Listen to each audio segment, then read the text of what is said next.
introduce our next speaker, our pre-lunch speaker, which I think is nearly as hard as the first post-lunch speaker, Colin. For WA folk here, you will know Colin well, Colin Pettit, who is the WA Commissioner for Children and Young People. And Colin is an amazing champion. I first met him at the launch of Goswell, where he was very happy to be with us in the playgroup, amongst kids crawling around his feet, and to take delight in the birth of a mascot. So Colin, thank you so much for that. And I just want to read a little bit more about you, because not only is this man really good at playgroups, but he was appointed to his role as Commissioner in 2015 for a 5-year term. He spent his career working to improve the well-being of children and young people, particularly in delivering education services and programs to children and young people living in regional and remote areas of the state. He's been principal in a number of regional schools before holding the role of Executive Director, Regional and Remote Education at the Western Australia Department of Education for 3 years. Between 2010 and 2015, he was Secretary of Education for the Tasmanian Department of Education. Whoa. He is former President of the Primary Principals Association of WA and Deputy President of the Australian Primary Principals Association. So Colin, come on down.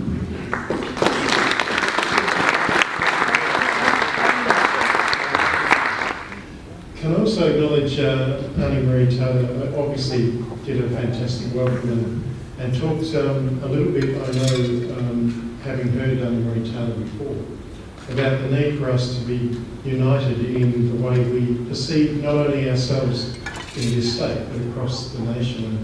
And I think you just said Stuart and the role that unfortunately unfolded in New Zealand shows that we've still got a long way to go. But hopefully we will be in a better place because we're all going to think a little bit differently as a result.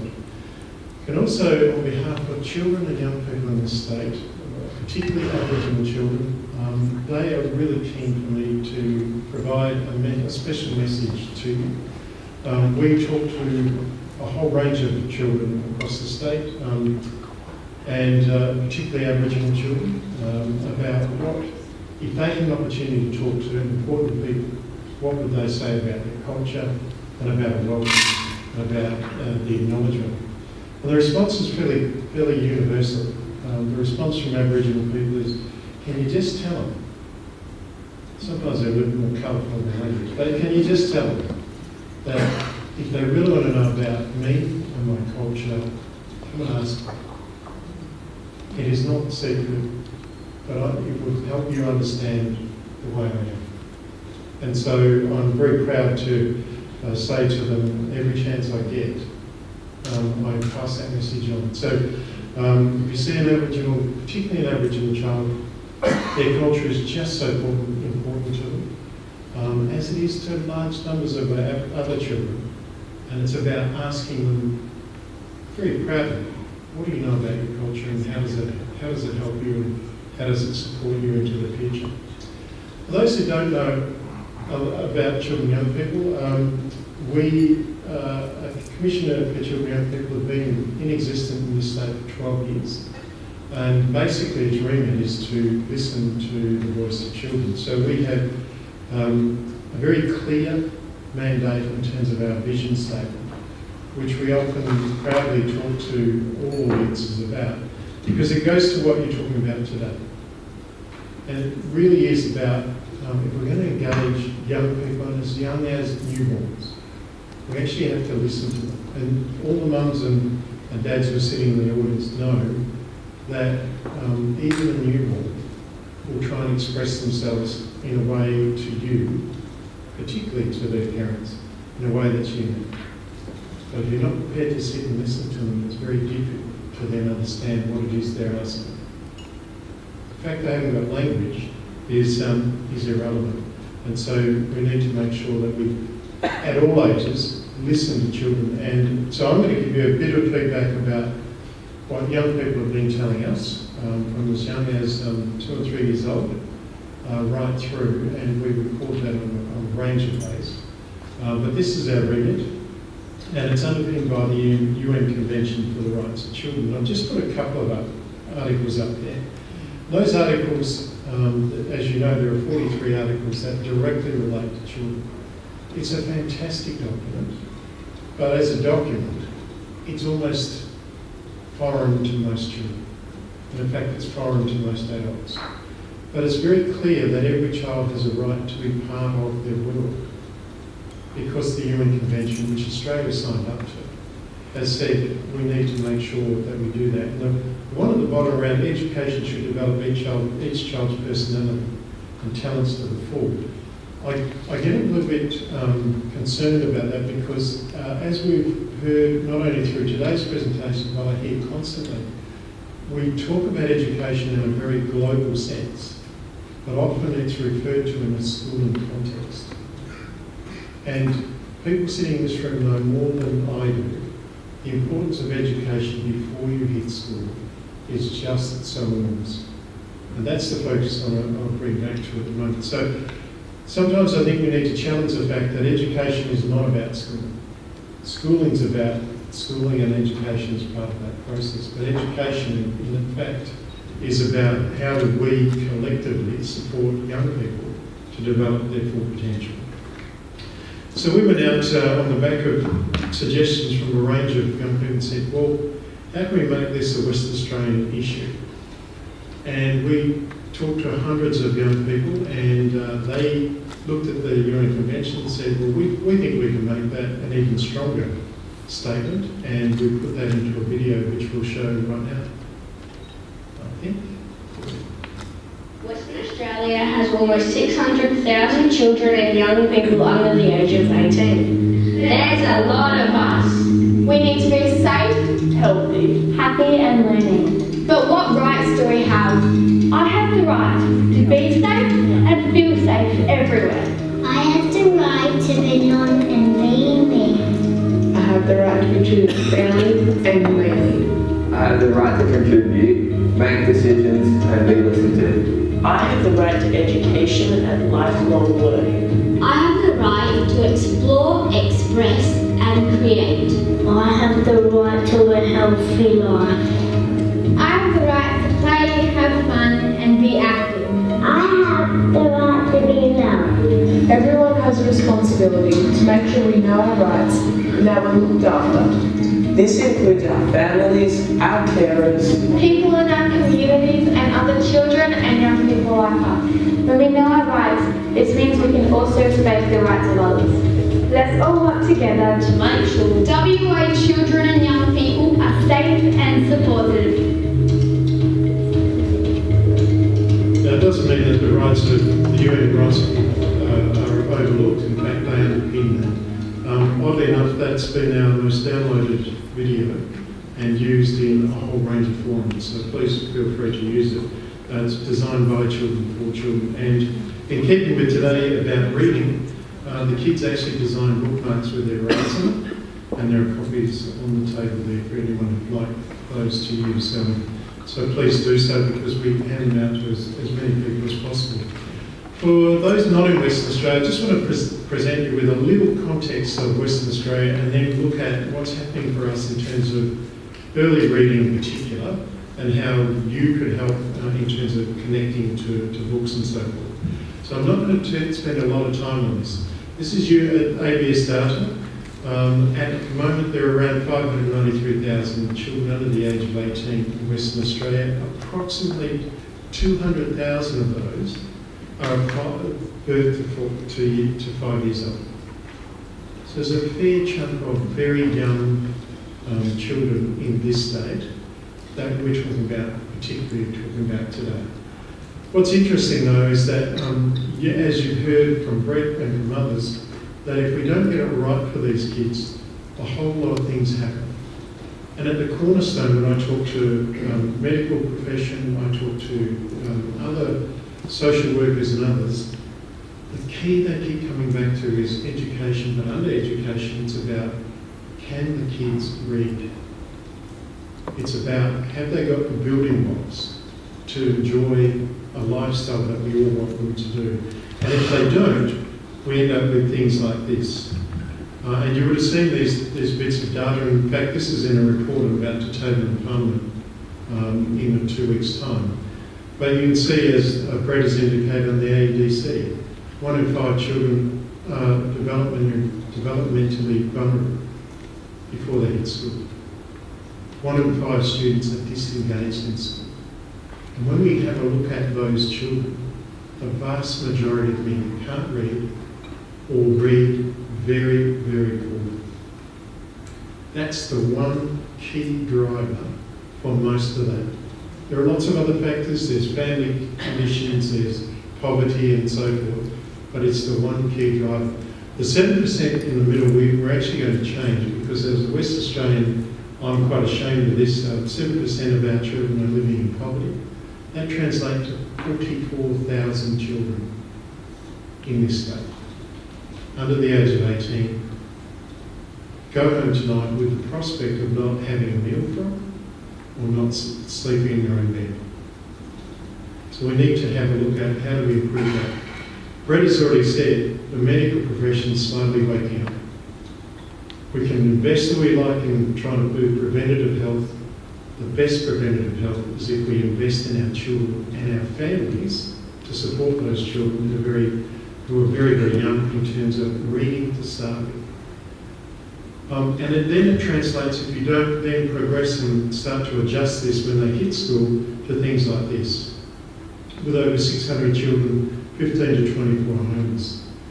The concerning figure about that is that we don't collect data of children who are under 15. Because under the Acts, they're supposed to be under the Department of Communities. And of course, that would be embarrassing if we collected data that said kids are homeless and we haven't put them into communities. We can see some of the other things that are a fallout or a consequence of us not doing the right thing for children. But can I add that also their parents? And one of the reasons I'm so connected to this program is the very first time I had anything to do with Paint the Town Red. I met Janine out of a very impoverished community, and the influence she had on just 4 parents was enormous. It wasn't those parents didn't want to be good for their kids, they just didn't know how to. And the impact she had on those 4 families was absolutely amazing. And so I think what you do, more power to what you do and what you can do. To help, and by the way, I'm a little bit like Brett. I think we can talk about policy, we can change policy, and we can try and do that.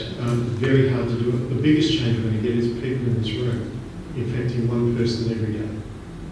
And that's the biggest change we're going to get. But to help you, we've been working with Telethon Kids and looking at what is the life development of a child pre-birth through to 18. And there are 3 interconnected, and that's why it's drawn this way, 3 interconnected areas that have to happen. And I won't repeat them or read them to you, but you can see those 3 areas. We've actually then broken up a life development of a child from pre-birth to 5, from 6 to 11, and then 12 to 18. And looked at what are the indicators that will make the biggest difference. Not what are the measures, not how many people go to a hospital, but what are the indicators that will make the biggest difference. Proud to say that bit of work will be finished by the end of July. It'll all be online and available free. It then unpacks all of the policy needs and resourcing, etc., needed to improve that. And we will actually report annually to the state government on how we think we're going on behalf of children. What we're up to. We've been working with, as I say, Telethon Kids, and this is a little bit of a different spin on some of the work that Brett was talking about. Steve Zubrick, for those who are West Australian, Professor Steve Zubrick works with Telethon Kids and is about to release a very significant paper about children and families. And he's determined, with a whole heap of research, that there are 3 key drivers that affect the development and well-being of a child. The first one is biology. So how you're born, your DNA, pretty much affects the way you are for the rest of your life, and can be influenced by the environment, but only when the environment's right.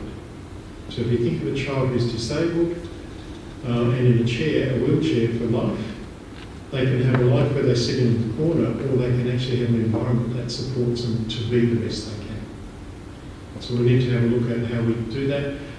The other two areas that we need to have is, and it relates back to what you're doing today, is around expectations. What is the community expectation of every one of our children? We have very, throwaway lines from politicians that say we want all of our kids to be the best they can be. How do you translate that into action? How do you support programs like Paper Town Red? Because that's the bit of action that will make the difference, and that's the expectation that the community should be saying to politicians, this is what we want. And then it's what opportunities are provided to those children. So the four children the four families that I saw with Janine doing that work, they had an opportunity to be different, and they took it. So it's about how do you actually present that opportunity. And Steve Zubrick's work, as I say, will be released in a couple of weeks, so if you're interested in that, you tap onto the Telethon Kids Institute, much more detail than that. But we've, in terms of working with Steve, we looked at a number of indicators, as I said. There are 3 priority intervention points for young people. The antenatal period, and I apologise to all of you sitting here because you probably all know this far better than I. The antenatal period is so crucial. Brett showed you some indicators that if a child can read, their likelihood of getting to year 12 is better, the likelihood of a longer life is much better. There's some studies around from the early 80s that says if a parent, in those studies it was mums, but now we're looking at mums and dads, if a mum or dad has 3 or 4 sessions with a nurse, pre and post birth, the likelihood of their child reaching control actually goes up exponentially. It's because the connection and talk about how to be a parent is with that half an hour session. And if we know how to do that, why aren't we investing more in it? And particularly for large, different cultural groups who find it difficult to come to those sessions. Empathy in early childhood, early and preschool are real key signs of where we can intervene with reading, and yet most of our programs are geared towards year 11, 12 kids and trying to fix them when they're at the other end. So we need to have a look at how do we support programs not only in schools but into the community. Some of the indicators that we're using, and I won't read them all. You can see the traffic light system we're using around whether data is available publicly in Western Australia on these, and the types of trends that we're seeing.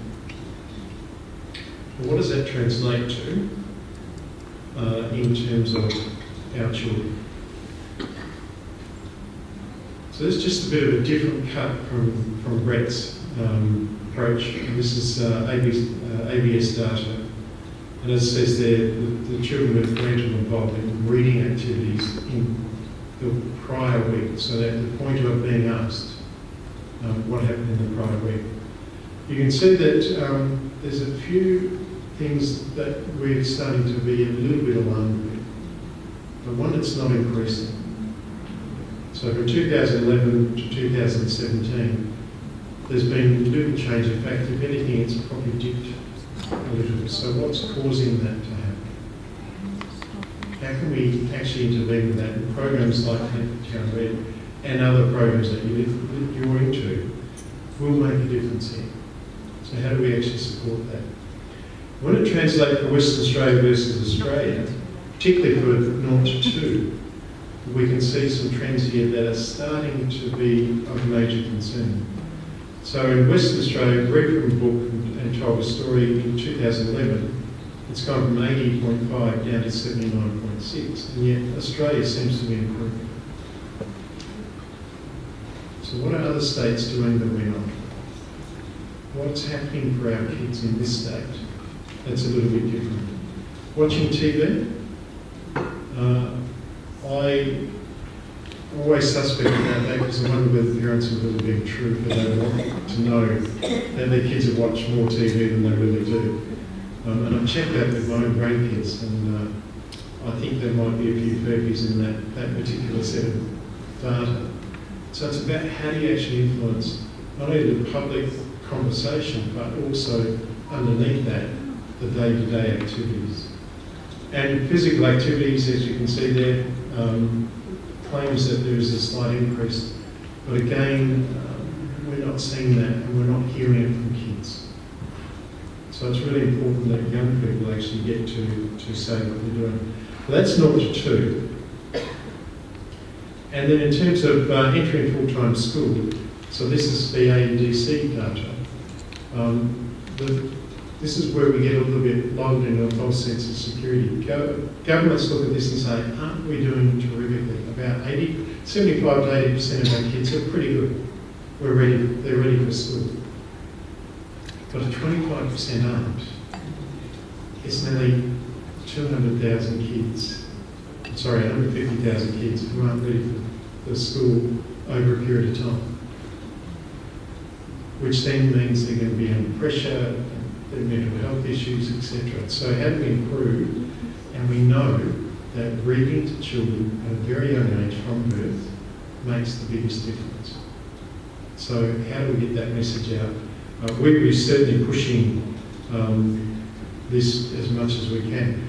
And if you have a look at this, how do we actually get people to recognise that the importance of sitting down, and I think Barbie raised this morning, having a conversation, that level of communication, that voice, and just having play and interacting that way to improve a child's life. How do we do that in a way that's, we don't say, well, they do that at play school or daycare, so we won't worry about doing it at home.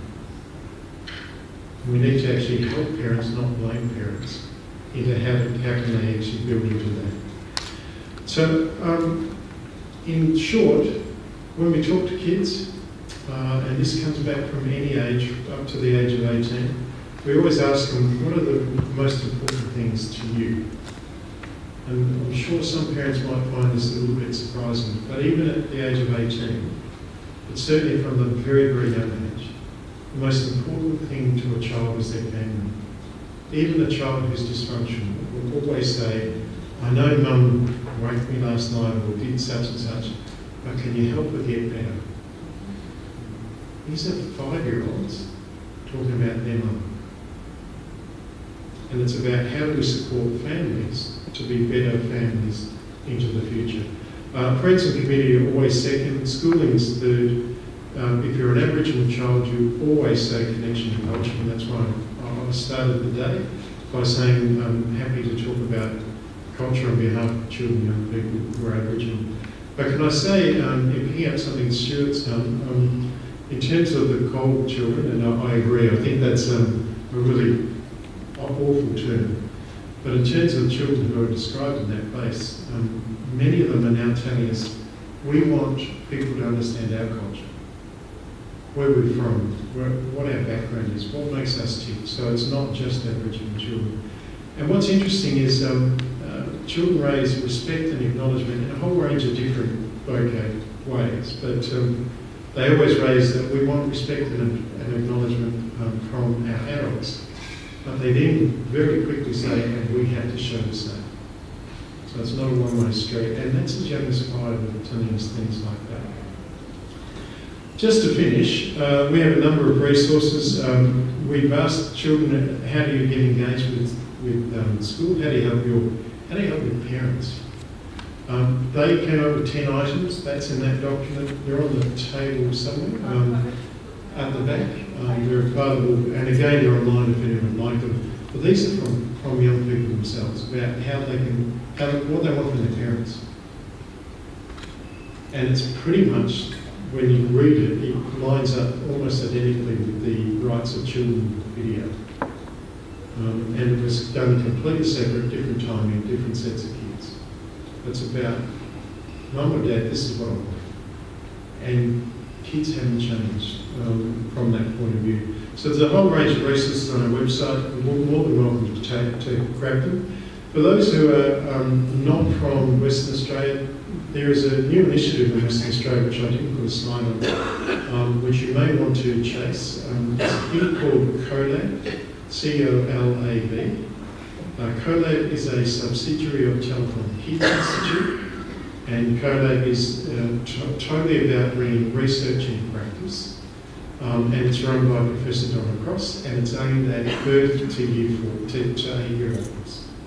And its focus is all about that and how do we improve children's opportunities and expectations through that organisation. They've been funded by a donation of $80 million from philanthropic. So it is a serious organisation that wants to make a difference. And I'd urge you to have a look at some of the work they're doing. Other than that, there's certainly our website that you're more than welcome to. All our resources are free, more than welcome to use any of them, because it's about how do we support children who are probably not yet born yet to have a better life than those already are. And collectively, I reckon that's why you're in this room. And we can do that by helping, first of all, every child to read. But I thank you for what you've done on behalf of all kids in this state, and particularly those who have travelled from what you're doing for your children in your state. It's an important piece of work, and we should never ever stop to make it better. So thanks very much.